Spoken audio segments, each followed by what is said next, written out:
Oke, Bismillahirrahmanirrahim. Assalamualaikum warahmatullahi wabarakatuh. Waalaikumsalam Waalaikumsalam warahmatullahi warahmatullahi wabarakatuh. Alhamdulillah kita jumpa lagi di pertemuan kita yang ntar saya cek ke berapa ya?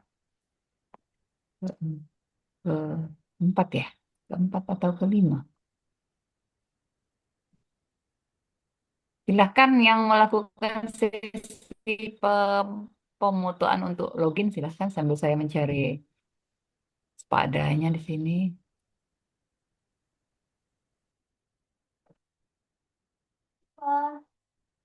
Nonton.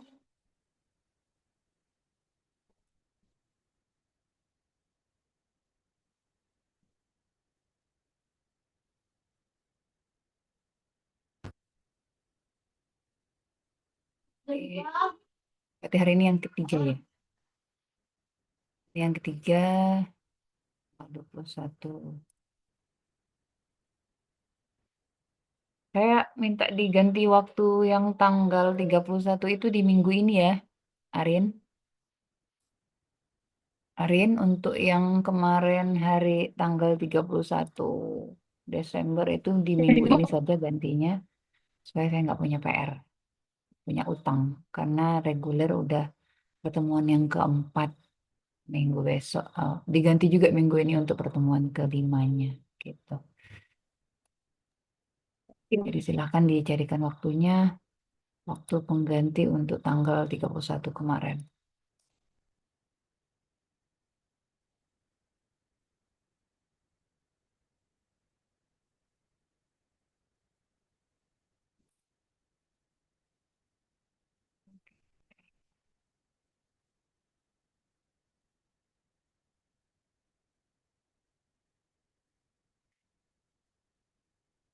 Oke, kita berarti hari ini masuk ke pertemuan keempat, topiknya adalah mengenai DRP.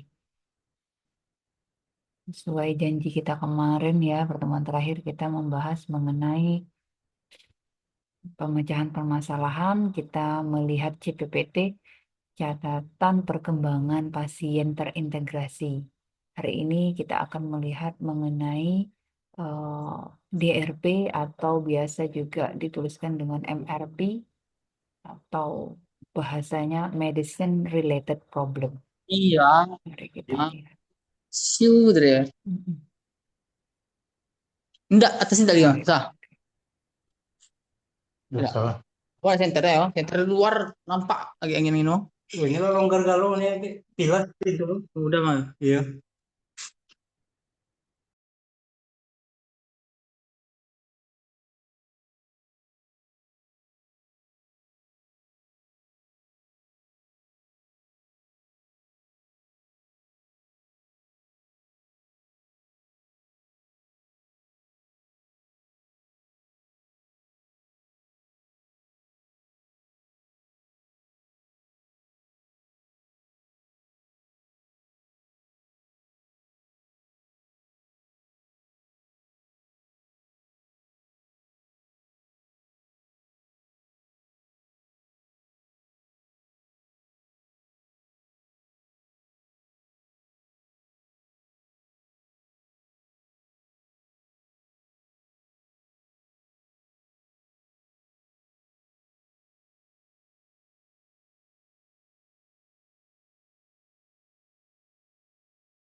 Masih mode ya.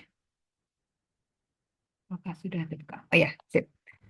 Oke, kita masuk ke materi kita hari ini mengenai masalah terkait obat atau DRP. Nah, ini kebetulan saya kemarin karena, oh ya, karena di gastrointestinal ambil contohnya adalah ketika terjadi masalah terkait obat dalam case-nya, dalam topiknya adalah pengobatan diare. Namun mari kita kenal dulu DRP itu apa saja. Jadi DRP itu yang paling tujuannya dalam pelaksanaannya, dalam pembelajaran dan pelaksanaannya adalah untuk mengidentifikasi, ya, identifikasi aja, bukan jadikan kita ini polisi gitu ya, sok ngecek-ngecek kebenaran atau kesalahan atas kinerja sejawat-sejawat lain, bukan. Namun kita farmasis di sini diajarkan berhati-hati, ya, untuk tentu saja semuanya itu kita sebagai ranahnya yang bertanggung jawab pada segala bentuk penggunaan dan penyediaan obat, ya tentu kita harus berhati-hati terhadap apa saja yang dapat dimunculkan selama pengobatan itu. Ya, kalau di lab kita lihat, kalau di lab kita sama obat mengidentifikasi apakah benar ini obat A, apakah asli atau palsu, kemudian apakah dia kadarnya sesuai yang dituliskan dalam labelnya, kemudian itu di skala lab gitu ya. Kemudian ketika di klinis gitu atau ketika dia digunakan obat itu pun tetap dilakukan pemantauan. Apakah dalam penggunaannya dia memberikan efek-efek yang juga merugikan. Untuk apa? Ya tentu saja untuk melakukan perbaikan-perbaikan yang perlu, ya. Karena makanya data data itu walaupun sekecil apapun tetap dikolektif untuk informasi untuk perkembangan perbaikan selanjutnya. Jadi berkelanjutan. Makanya kalau di kita itu ada yang selalu dilakukan oleh pemerintah itu ada hasil apa riset tahunan, ya, ada riset tahunan hari ini hasil riset dalam bidang kesehatan ang- eh, angka dari kejadian penyakit, kemudian reaksi efek samping obat, apa-apapun yang terjadi dalam ranah kesehatan itu ada datanya secara nasional, ya, apalagi secara global. Salah satunya yaitu masalah terkait obat. Itu tidak sedikit, makanya dia terus-terus dilakukan dalam riset, apakah dalam bentuk kecil, skala nasional, skala global. Kemudian selanjutnya untuk apa? Untuk strategi dan rekomendasi, tentu saja untuk perbaikan dari perawatan. Oke. Nah, ketika mendengar kata identifikasi masalah terkait obat, bahwa ketahuilah bahwa DRP atau drug related problem ini adalah segala sesuatu masalah terkait terkait obat yang merupakan bagian dari asuhan kefarmasian atau pharmaceutical care yang menggambarkan suatu keadaan profesional kesehatan, di sini kita farmasis, menilai apakah ada ketidaksesuaian dalam pengobatan dalam mencapai capaian terapi yang sesungguhnya. Jadi ya, saya bilang, makanya memang ketika kita mengidentifikasi, kemudian mulai klaim sesuatu apakah terjadi rasional atau tidak rasional, biasanya seperti itu ya, riset-riset mengatakan apakah rasional atau tidak rasional itu sangat hati-hati sekali, ya. Makanya kita lebih lebih risetnya itu identifikasi atau lebih ke oh, lebih kepada saran dan solusi bahwa untuk menghindari kejadian-kejadian yang tidak menyenangkan dari penggunaan obat di sini. Jadi dia tuh banyak ya. Di RP itu diklasifikasikan banyak. Kalau zaman dahulu ada 6 atau 7 poin di RP, kemudian tahun di bawah rilis dari pedoman di RP terbaru yaitu tahun 2023 ini, 2021, 2023. Itu ada 9, bahwa tahun sebelumnya itu ada 8. Ya, tadi saya sudah cari. Kemudian, nah, deh, ya. Jadi kalau sekarang itu terbaru pedoman PCNE terbaru, kenapa? Kok kalau tanya PCNE itu emang apa sih gitu?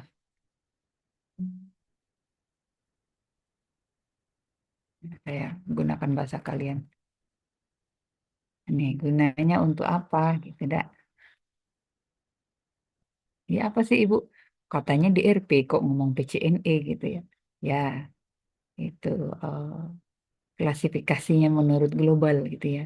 Kalau di Indonesia bilangnya DRP atau MRP, terus secara global itu diklasifikasikan dengan klasifikasi Pharmaceutical Care Network Europe dari Europe. Nah, sekarang tahun terbaru itu tahun ini udah yang berbahasa Indonesia. Yang terbaru itu wah nih 2020 salah saya berarti. 2020. Jadi dia mencakup apa saja, nih, mengidentifikasi, klasifikasinya, kemudian evaluasi obat, dokumentasi intervensi untuk apa? Untuk peningkatan kualitas pasien. Ini kalau kalian dapat eh, ketik PCNE 9 gitu ya, tahun 2020 itu keluar. Nah, ini udah ada yang bahasa Indonesianya. Nah, ini hari ini kita akan melihat gimana cara bacanya ini, cara baca dan cara menggunakannya. Oke. Nah,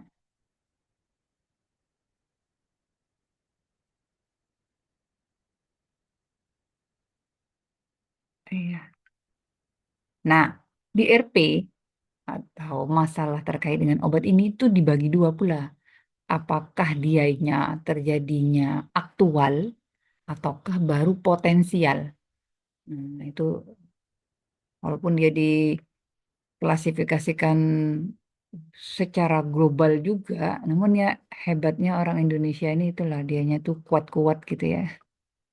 Ah, memang jagoannya orang Indonesia ini ya. Alhamdulillah di daerah tropis dengan kegiatan aktif apa dengan kegiatan atau aktivitasnya, dengan nutrisinya mungkin gitu. Ya ada lebih dan kurangnya. Jadi kenapa dibilang aktual dan potensial? Jadi ada yang secara global itu misalnya obat A dengan obat B itu akan ada interaksi atau akan ada memberikan reaksi yang tidak diinginkan, belum tentu itu muncul di individu yang lain. Bisa jadi dia muncul di individu A, tapi tidak muncul reaksi tersebut di individu B. Makanya reaksi dari reaksi tidak menyenangkan dari obat atau yang masuk dalam klasifikasi DRP itu bisa dia terjadinya aktual, artinya dia memang kejadian seperti yang diramalkan, atau atau hanya baru masuk tahap potensial, ya. Jadi ada aktual, ada potensial. Kalau aktual tuh langsung nampak gitu. Misalnya dikatakan untuk penggunaan obat tertentu hmm, akan menimbulkan reaksi alergi yang hebat gitu. Ketika digunakan oleh pasien di sini muncul itu. Berarti seketika itu muncul, berarti dia aktual ya kejadiannya. Namun ada juga yang potensial. Jadi eh, yang diramalkan atau menurut biasanya reaksi itu terdatakan di eh, pedoman dari senyawa aktif itu sendiri ya.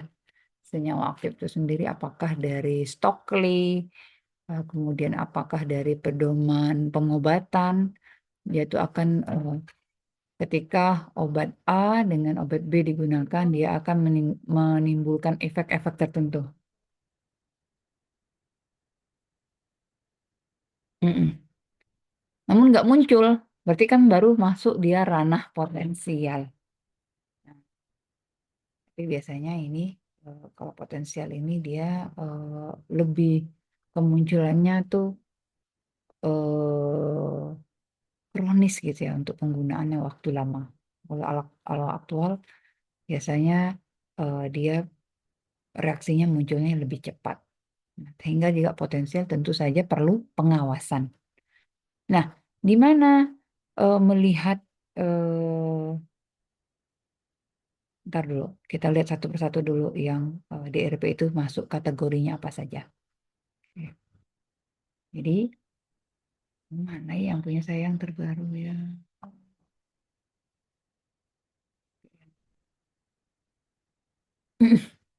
Jadi dia kan ada 9 menurut ini yang terbaru. Nih. Jadi P ini adalah eh, masalahnya. Masalahnya itu munculnya apa? Misalnya apakah masalahnya muncul karena domain primernya adalah efektivitas pengobatan. Jadi ada indikasi terdapat masalah yang berpotensi mengurangi efek farmakoterapi. Gimana contohnya? Yaitu bisa lihat poin P1.1. Jadi ketika obat A diberikan, dia tidak ada efek dari terapi obat. Jadi si pasien misalnya dengan hipertensi diberikan obat antihipertensi, ternyata tensinya enggak menunjukkan perbaikan. Berarti bisa melihat oh masalahnya yaitu P1.1. Gitu ya. Nanti misalnya dapat case diceritakan kasus seperti kemarin kasus saya kalau ngomongnya pakai cerita ya. Coba eh, di kasus DP ada ada nggak kalau bahasa Indonesia?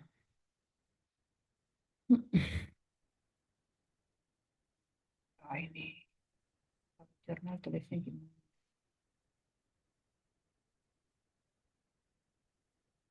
Kalau jurnal cari ini ya, cari jurnal yang terakreditasi. Jurnal banyak, tapi kelas satunya yang terakreditasi.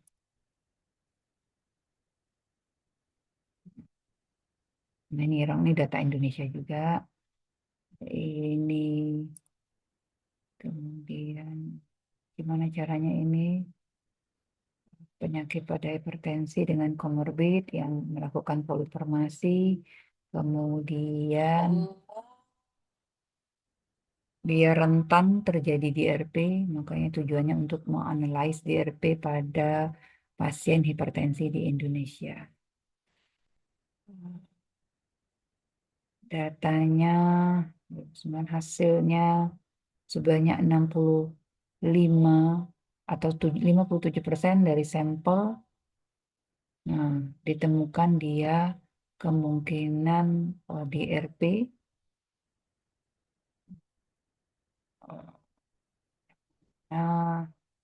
yang terhadap keefektivitasan perawatan ada 54 kasus, yang ADR ada 36 kasus, kemudian penyebabnya ada juga yang pengobatan yang eh, tidak terlalu tidak inappropriate atau inappropriate ini bahasa Indonesianya apa ya?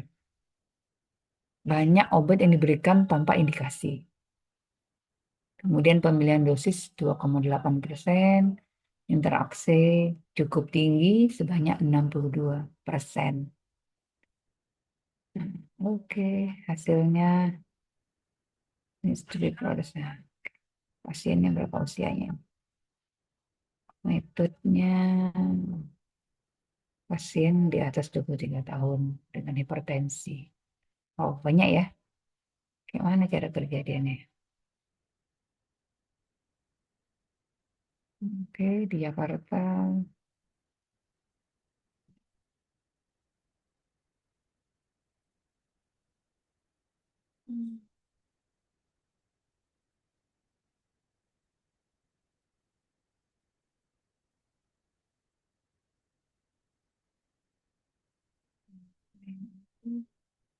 Lihat ukurnya.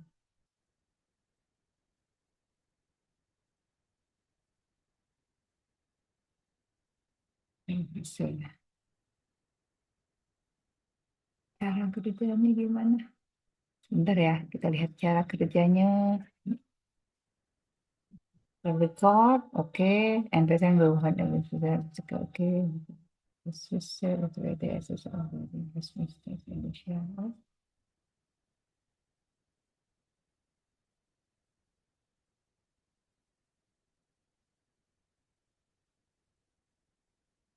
Pakai PCNE-nya aja dia nih. Jadi mengidentifikasi kejadian DRP dari obat pada pasien hipertensi. Ini tuh jumlahnya, berarti ini nomor etiknya nih. Kode etik, medical. Yang digunakannya medical record, perasepan, catatan pasien, ya, oh iya, catatan pasien aja.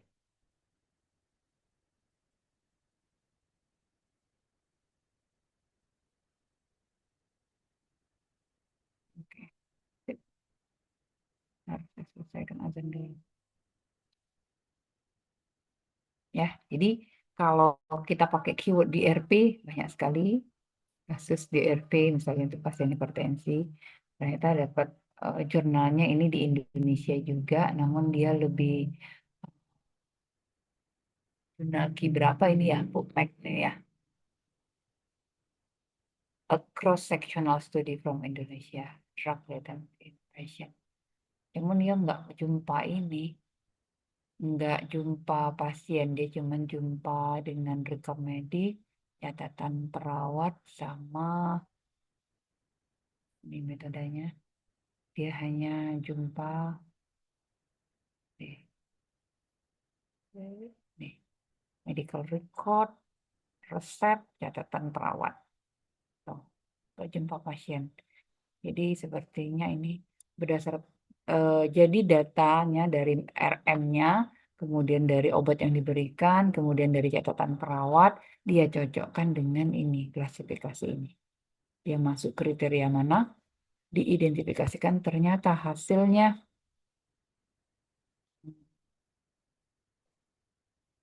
ini. Ya, yang banyak itu adalah ADR, yang non alergik, kemudian keluhan yang tidak di untreated indication, berarti ada keluhan namun enggak diberikan pengobatan. Kemudian ada efek yang tidak optimal, ada 17 dari sampel. Kemudian kegagalan terapi itu ada 14 poinnya. P1, P2. P1 berarti ADR, P2 ADR, P1 treatment effectiveness. Berarti keefektifan ini, keefektifan dari pengobatan. Dia pakai klasifikasi PCNE yang 9. Oke, agak bingung ya. Mari kita lihat Pak itu di RP satu per satu. Pertama, ada indikasi yang tidak ditangani. Artinya gini, eh, pasien datang keluhan untuk nyeri, ya. Pasien datang untuk misalnya serangan sesak napas ke unit gawat darurat, ataupun jangan-jangan ke unit gawat darurat semua. Jadi ada yang ke poli, ada yang eh, ke apotek, kan ya. Itu bisa juga kita melakukan identifikasi di RP. Jadi dia sudah mengkonsumsi obat untuk batuk atau untuk sesaknya, namun kok dia mas ada keluhan yang terdatakan dari si CPPT. Jadi makanya ini ngeling ya. Kemarin ada tabel CPPT. Jadi ada keluhan yang dinyatakan oleh pasien ataupun yang nampak dari data objektifnya itu ternyata ketika lihat di kolom asesmen. Di asesmen itu kan ada diagnosa, ada obat yang diberikan, ada eh, actionnya ya, tindakannya ya, asesmennya gitu. Itu tidak diberikan. Misalnya dianya sesak, udah dikasih obat sesak, ternyata ada keluhan lain, dia merasa pusing gitu. Namun ternyata data objektifnya dianya ternyata tekanan darahnya cukup tinggi gitu. Sehingga ternyata dari tabel, oh jangan ngomong ternyata, mana tabelnya ini kemarin ini. Hmm, hmm, hmm. Taruh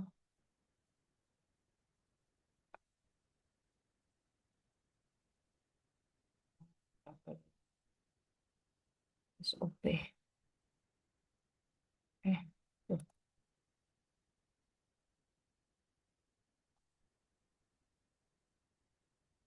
Tuh, shock, swab. Ini, PT sini ya.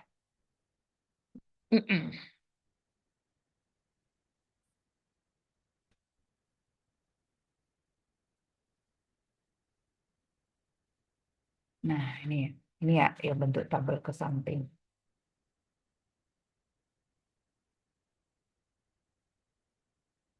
Ini ya,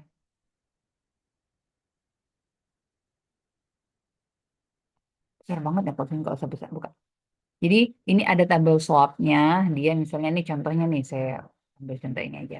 Pasien mengeluhkan persendian terasa cenut, kemudian hasil objektifnya, oh ternyata asam uratnya, wow, tinggi, serum kreatininnya juga, kemudian ini umur dia masukkan ke sini. GFR-nya 443, kemudian asesmennya belum ada terapi asam urat. Jadi dari keluhan ini kita bisa menilai dari data subjek dan objektif tadi, kita bisa menilai apakah dia udah ada treatment untuk data tersebut. Dia udah ada nyeri sendi, kemudian ininya juga cukup tinggi gitu. Kok di terapinya nggak ada nih? Ini belum termasuk ya, ini usulan, berarti usulan karena sudah asesmen. Makanya nanti di share drive,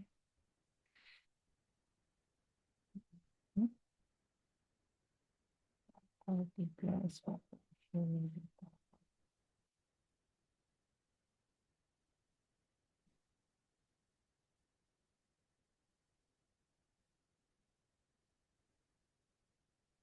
yang kelas sebelumnya nih, kami pakai di ini, pakai di SSP. Nah, ini bentuknya. Jadi, nanti nih yang project masing-masing tuh nanti seperti ini bikinnya. Ada di dalam drive ada template-nya ya. Jadi ada case-nya, nanti silakan case-nya ditulis sumbernya dari mana, apakah mau langsung nih ambil dari sini, klik gitu. Kalau ambil dari masalah di RP ini berarti linknya tuh dikopikan ke sini.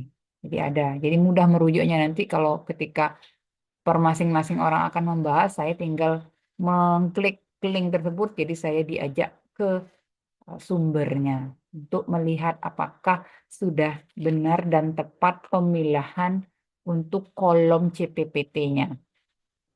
Nah, ketika masuk ke DRP, jadi bisa kita menggunakan data subjektif dan objektif untuk menilai. Makanya kan di sini ada ya, menilai apakah ada indikasi yang tidak diatasi atau kita kenal dengan untreated indication. Ya, ada keluhan nih, apakah pusingnya memang karena pusing?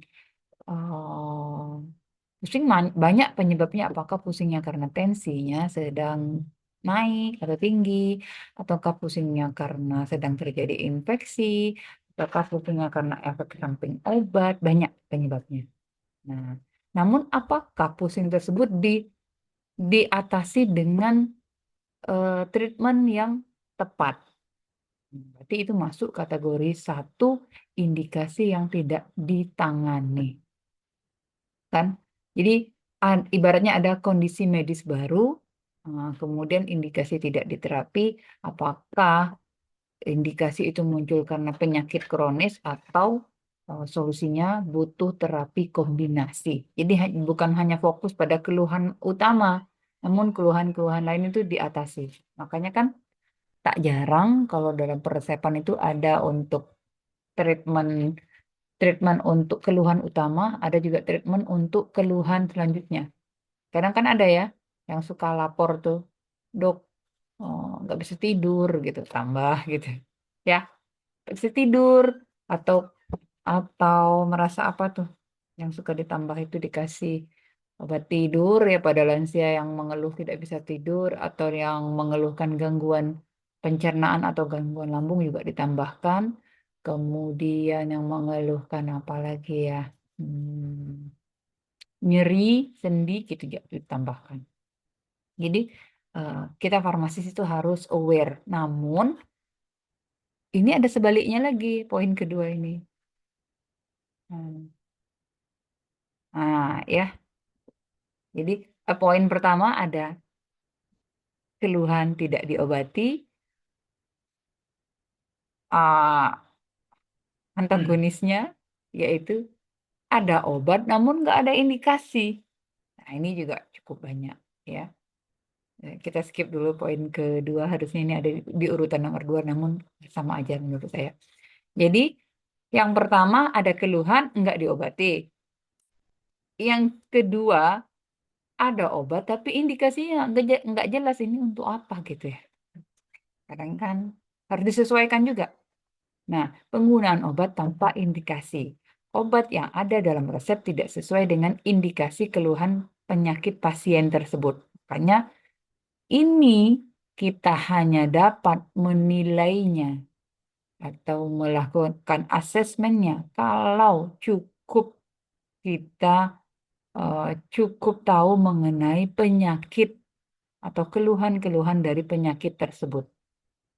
Dan itu juga enggak satu aja lihat, berarti harus komprehensif. Makanya sangat perlu itu si CPPT ini, karena nanti nampak ada riwayat keluarga, ada riwayat penyakit, ada riwayat pengobatan. Bisa jadi riwayat keluarga, riwayat penyakit terdahulu, riwayat pengobatan itu akan menimbulkan keluhan-keluhan yang lain. Makanya itu memang harus komprehensif menggali informasinya, yang mana menggali informasi itu masuk ke dalam kompetensi profesional, ya, nggak bisa nggak satu itu. Nah, terapi tanpa indikasi, nah, sehingga bisa jadi obat tidak tepat indikasinya, ataukah karena duplikasi terapi ada dua nih yang diberikan, pas nggak gitu. Untuk tekanan darahnya stage 1 dari hipertensi, perlu nggak sudah harus memberikan dua pengobatan? Oh, perlu. Mungkin dia pas untuk pasien A karena tanpa komorbid. Tapi dia stage 1 hipertensi tapi ada komorbid, dia memerlukan terapi tambahan gitu. Kemudian ada terapi non farmakologi lebih tepat. Makanya ada ya, ada obat hipertensi misalnya dikasih obat juga diberikan terapi non farmakologinya ya. Kemudian ada obat untuk mencegah efek samping obat, kan ada ya, seperti PPI, H2 blocker gitu, apalagi. Kemudian kalau kaptopril kasih pula obat batuk, belum belum belum ini. Misalnya dikasih kaptopril, dia kan akan ini nih, akan batuk nih. Gak usah dikasih obat batuk dulu, tapi combine dengan non farmakologi. Suruh minum, suruh beraktivitas gitu ya. Nah, kalau di buku-buku terdahulu, zaman saya masih duduk di perkuliahan itu selalu nomor satu dari terapi non farmakologi adalah aktivitas aktivitas fisik itu juga dianjurkan walaupun walaupun tidak. aktivitas yang ekstrim gitu dianjurkan. Namun kalau lihat di buku-buku textbook terbaru ini kayaknya tuh enggak tertulis jelas atau memang sudah diharapkan menjadi suatu habit. Jadi manusia zaman sekarang ini lebih banyak bergerak gitu. Ya, kalau buku zaman dulu pasti saya dalam kelas tuh pasti nomor satu olahraga atau exercise gitu. Kalau sekarang saya lihat yang terbaru itu nggak tulis. Gimana Ibu tahu? Saya lihat di yang terbaru, yang terbaru itu nggak tulis dianya. Chapter.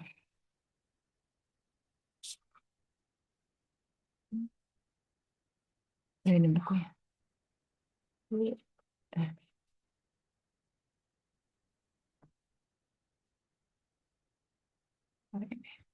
Ini yang terbaru nih di Piro yang terbaru. Jadi kalau farmakoterapi tentu saja pedomannya kita melihat ke farmakoterapi a pathophysiological approach. Nama ya. Hmm, ya. Ini tuh nggak pakai ininya. Ya nggak buka sini. Buka situ. Ini handbook lah.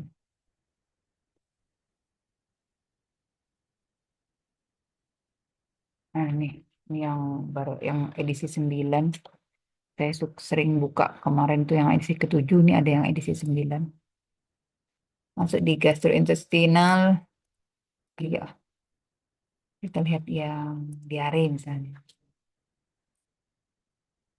Enggak cerita patofisiologi ke dia. Treatment, hmm, oke, skip,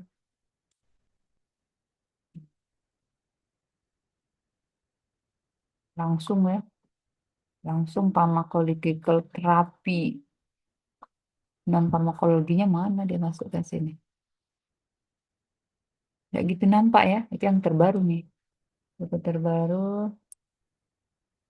misalnya nih di sini diare.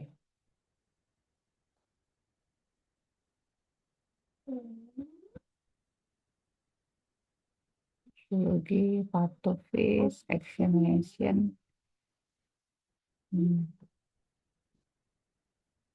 clinical, treatment, prevention,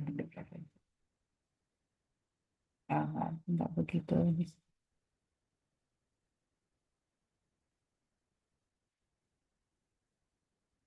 Ada di sini masih ada. Masih ada ya. Di handbook nggak tuliskan manajemen. Kalau ada di sini nggak nampak. Di ini masih ada ya. Jadi selalu dahulukan juga non pharmacological treatment atau manajemennya. Ya, ini tadi. Gak mesti harus melulu obat-obat semuanya gitu. Ya, jadi yang pertama bisa jadi ada indikasi enggak diobatin.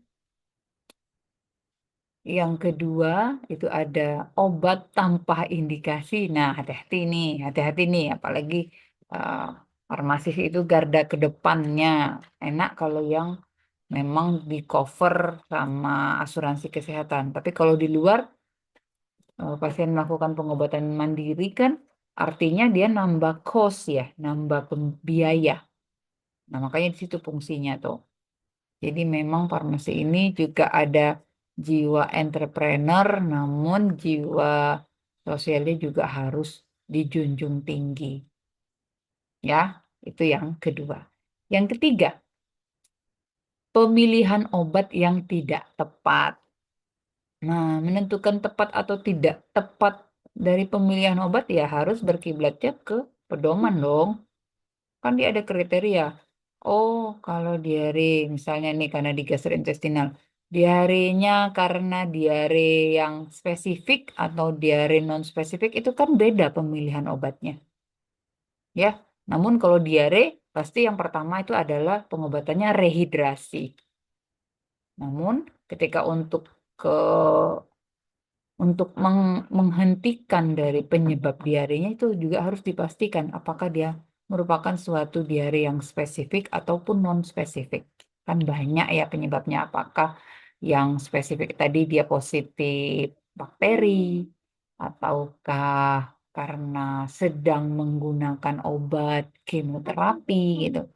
Harus jelas. Atau yang nggak spesifik, makanan, kemudian apalagi masuk angin, berarti itu harus diidentifikasikan. Berarti balik lagi ke pedoman tata laksana dari penyakit yang sedang mau diobati atau di treatment.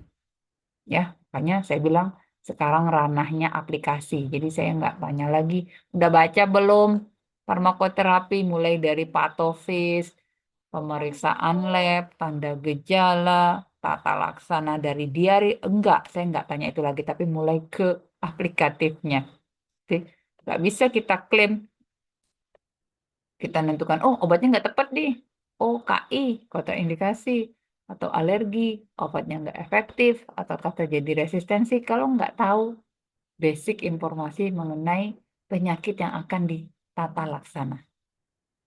Ya, nah jadi bisa jadi, apalagi kalau terkait penyakit-penyakit yang membutuhkan penggunaan antibiotika, itu juga harus selektif ya.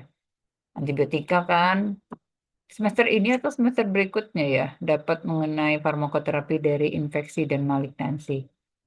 Jadi kalau antibiotika tuh urutannya jelas, kalau lihat di pedoman praktek klinis mana nih? Pedoman praktek klinis. An- Antibiotika itu saja kalau di luar negeri itu baru diberikan ketika pasien itu dirawat di rumah sakit. Kalau kalian cari jurnal-jurnal penggunaan antibiotika untuk rawat jalan itu minim sekali kalau di negara-negara maju itu. Sampai ada dosen saya yang sedang berstudi di luar negeri itu dia mengeluh, aduh anaknya sudah berapa hari demam tapi dokter di sana nggak kasih antibiotika. Kalau di Indonesia demam dikit udah kasih antibiotika cepat beres gitu demamnya. Namun ya seperti itu kesakralan penggunaan antibiotika itu tadi. Mana ya tadi saya mau kasih tahu pedoman praktek klinis. Pedoman praktek klinis. Hmm. Hmm. Karena berulang-ulang saya nih. Ganjil. 2015. Hmm. Udah saya pindah. Buka di sini. Aneh. Ini yang malah. Ini.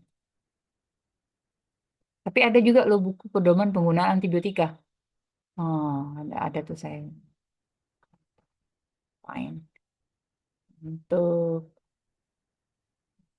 ISPA.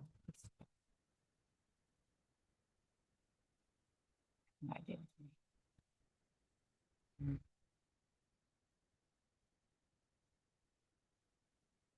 Yang satu. Lebih ke pedoman penggunaan antibiotika. Ada tahun berapa yang lain? Tahun 2021 itu pedoman. Jadi di sana antibiotika itu diberikan ketika memang positif bakteri. Namun kalau di kita kan masih ada kriterianya, apakah demamnya lebih dari 3 hari, kemudian suhunya berapa, kemudian curiga akan terjadi infeksi, udah boleh diberikan antibiotika. Ya, namun sekarang kan karena makin ketatnya baik di puskesmas maupun di klinis maupun rumah sakit, ketatnya maka yang awal-awal juga kalau enggak jelas kecurigaan kejadian infeksi, antibiotika belum diberikan. Ya, kalau zaman dulu mah cepet kayak kacang goreng. Apalagi sekarang kan di apotek nggak jual antibiotika lagi ya, Arin ya, masih ada memberikan antibiotika eh, secara bebas di apotek. Masih ada. Ada lagi. Nggak boleh.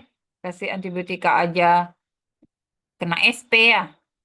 Paling kalau kepepet-pepet banget cuman boleh satu keping. Satu keping itu harus pun dihabiskan ya. Karena Indonesia tuh dulu data data data riset dasar kesehatan apa ya judulnya itu datanya itu menunjukkan Indonesia gawat darurat kejadian resistensi anti bakteri atau antibiotika. Jadi banyak angka kegagalan terapi itu karena apa? Karena banyaknya kejadian resistensi dari antibiotika. Ya, ja- riset kami tahun 2028, 2018, 1920 itu waktu itu kami ke rumah sakit itu di anak aja di pasien anak ternyata dia resisten terhadap 75 antibiotika. 75 item loh. Wow. Anak gimana caranya dia ini? Ya. Jadi kami riset kemarin di rumah sakit mana tuh data rumah sakit Bayangkara atau Pratanata, kemudian ada juga di rumah sakit umum, di rumah sakit kota. Jadi pada saat itu eh, topik kita adalah penggunaan antibakteri. Jadi data kita cek sampai hasil lab hmm, mana yang masih sensitif, mana yang sudah tidak sensitif lagi terhadap antibakteri. Ternyata ada satu pasien anak, dianya tuh 74 resisten terhadap antibakteri. Ya, nah itu harus hati-hati sekali. Makanya pemilihan obat yang kurang tepat itu menjadi suatu masalah dalam pengobatan. Ya, ini sih karena Indonesia gawat resistensi antibiotika. Kemudian selanjutnya, DRP selanjutnya yaitu kategori jadi ada dosis terlalu tinggi atau dosis terlalu rendah. Nah, ini nggak tahu juga, nggak bisa juga kita klaim apakah melihat dari obat yang diberikan, dosis dari obat tersebut, melihat dari pasien gitu, kita bisa klaim dianya dosis terlalu tinggi atau terlalu rendah kalau enggak paham berapa berapa eh, kekuatan dari obat yang harus diberikan untuk keluhannya tersebut. Dan itu pun enggak satu ya, enggak hanya melihat keluhan, berarti ada komorbidnya, obat yang sudah dia gunakan gitu. Itu perlu didata semuanya. Ini kan ada ya. Nah, misalnya untuk antimotilnya, ini masih untuk terapi diare. Paling ini nih, kalau yang kalau sekarang kan diare, terutama untuk diare pada anak, nggak langsung antibiotika, namun lebih kepada diberikan bacterial replacement, bakteri baik ya, bakteri baiknya dimasukkan. Makanya banyak penggunaan dari lactobacillus. Oke, jadi memang diare ini nggak sepele ya, apalagi untuk kaum pediatrik dan geriatrik. Perhatikan, karena nih topiknya di semester ini kan gastrointestinal dan respirasi. Nah, dosis kurangnya gimana? Berarti kita harus merunut. Untuk penggunaan obat loperamid, misalnya untuk keluhan diare pada kelompok usia tertentu itu harus berapa? Atau untuk dengan komorbid itu harus berapa? Itu diperhatikan. Dosis obat yang diberikan kalau dia terlalu kecil sehingga efek terapinya tidak memadai pasien. Ya, tidak memadai satu, kemudian juga ya meningkatkan kerja metabolisme dan ekskresinya aja gitu ya. Obatnya udah ada, namun dosisnya nggak memadai. Atau karena frekuensi pemakaiannya kurang, atau durasinya tidak tepat, atau bisa jadi karena administrasinya tidak tepat. Jadi subdosis.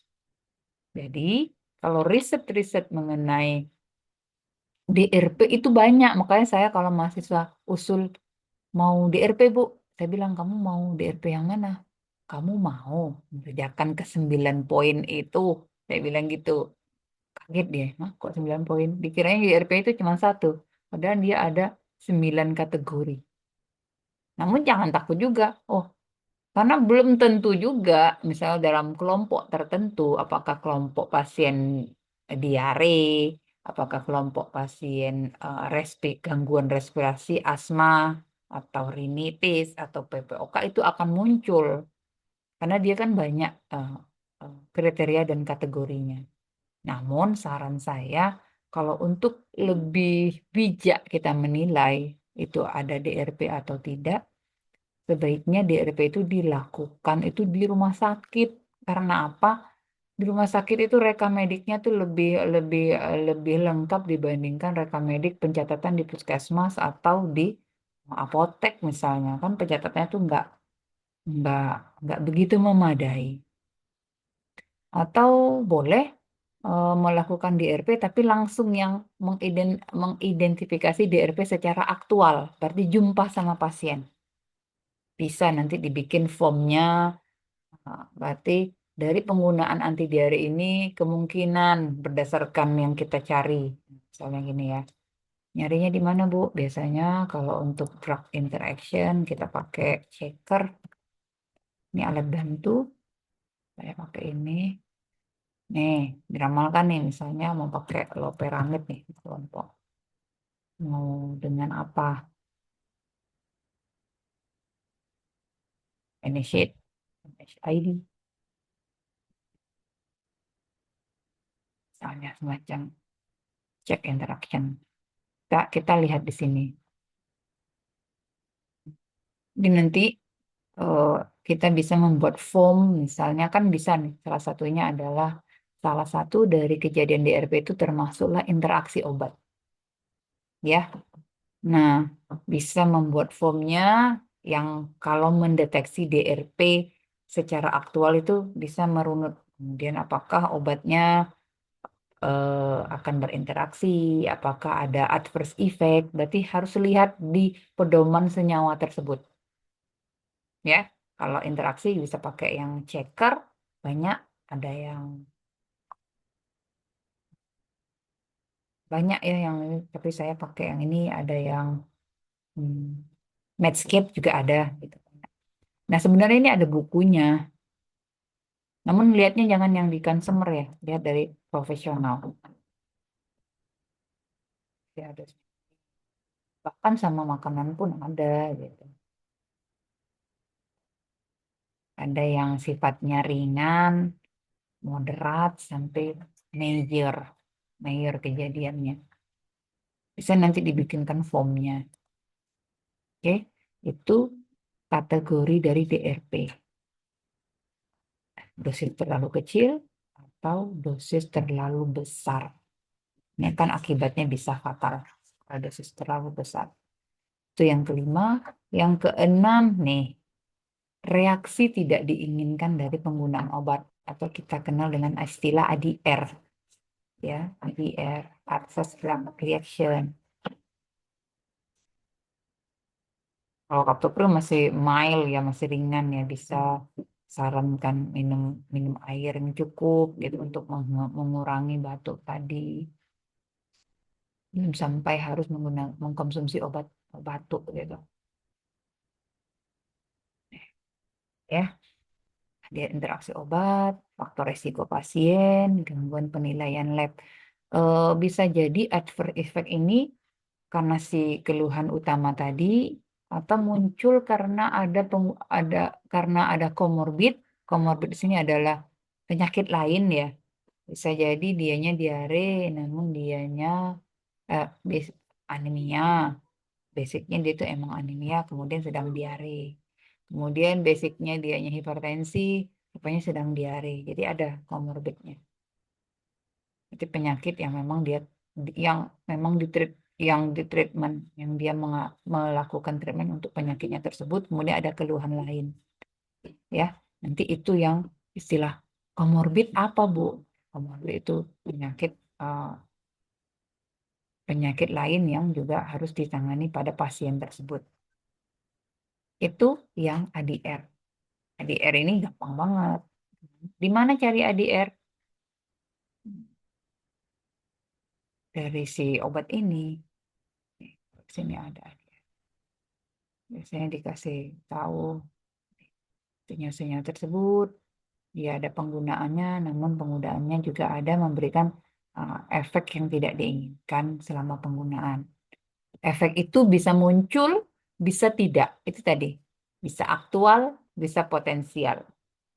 Nah, atau gampangnya tinggal cari artikelnya tentang ADR obat anti diare.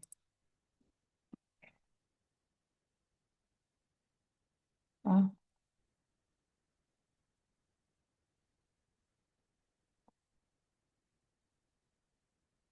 coba.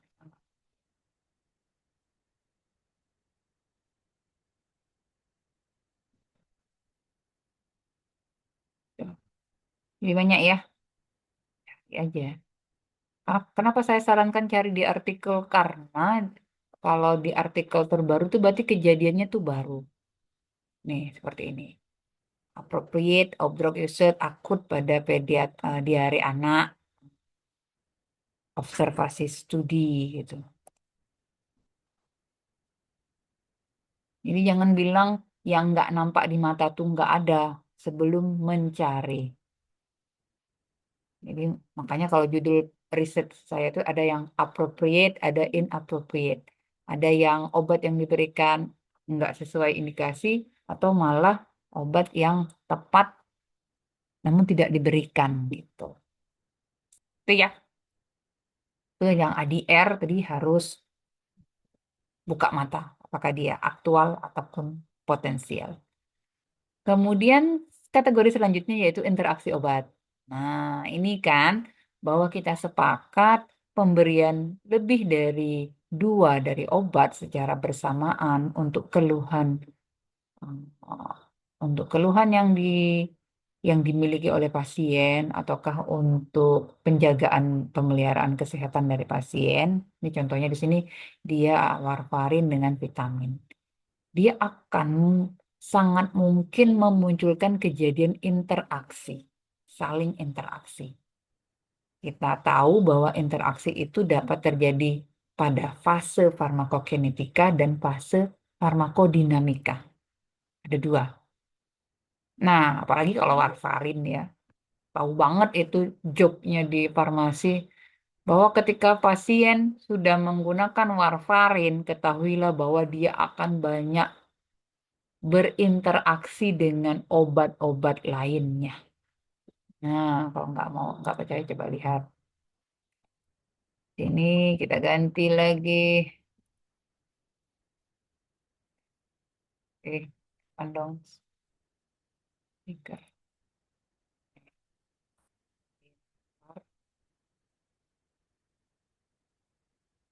Apa dengan apa? Ranitidin misalnya, enggak. Cek aja. Nih, coba lihat. Ada 45 interaksi yang potensial. Artinya tuh potensial tuh dia bisa, menurut data-data sebelumnya dia memberikan interaksi. Namun ketika digunakan oleh pasien A di suatu tempat, apakah terbukti atau tidak? Terdatakan atau tidak? Kayaknya perlu kalau untuk studi di RP ini memang perlu studi yang konkuren atau memang mengikuti perkembangan pasien. Ya, dari 45 yang potensial, yang moderatnya satu, dengan makanan ada 4, dengan penyakit ada 40. Lihat secara profesional, nanti kalian bisa lihat sarannya apa. Nih, gitu ya, ceknya gitu ya. Jadi bukan berarti yang tidak ada di depan mata tuh nggak ada. Makanya memang farmasi ini dibilang curigaan, enggak juga, tapi harus gitu ya. bukan curigaan sebagai orang yang parno, bukan. Untuk menjadi orang yang waspada.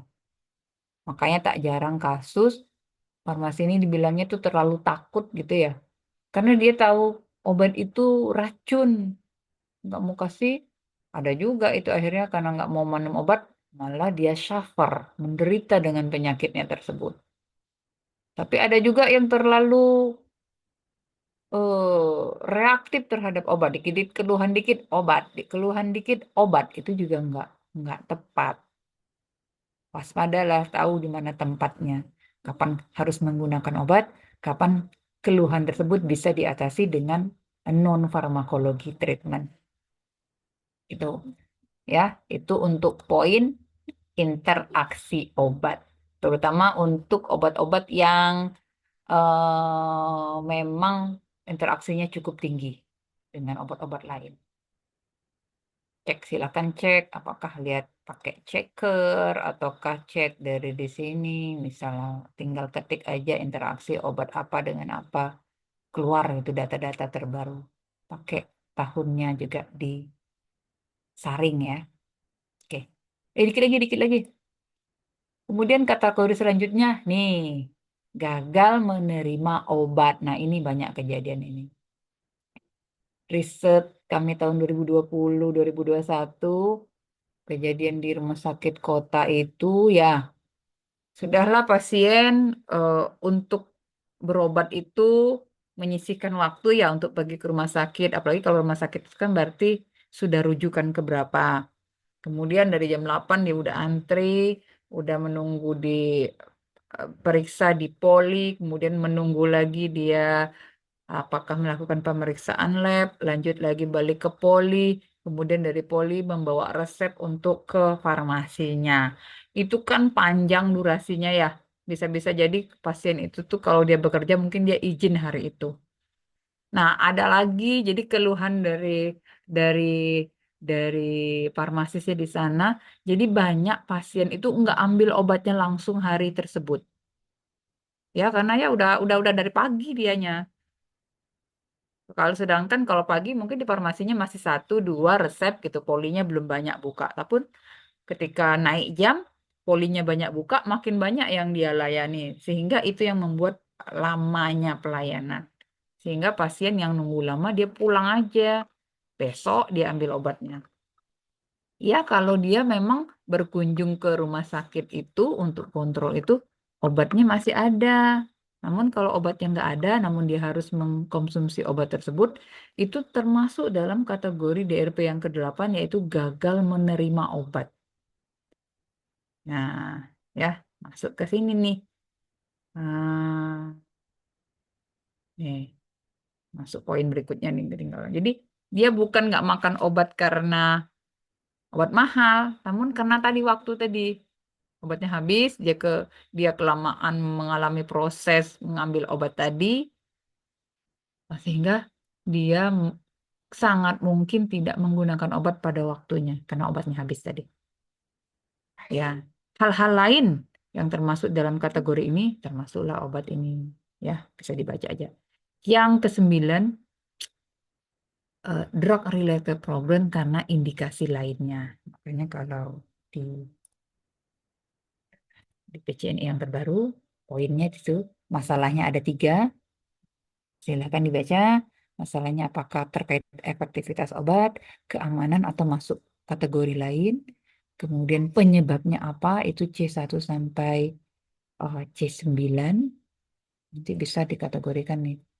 Oh, dia P1, P1.1 karena C1.1 masalahnya tidak efektif karena tidak sesuai dengan formularium. Itu. Sehingga rencananya mau apa, dikasih apa nih?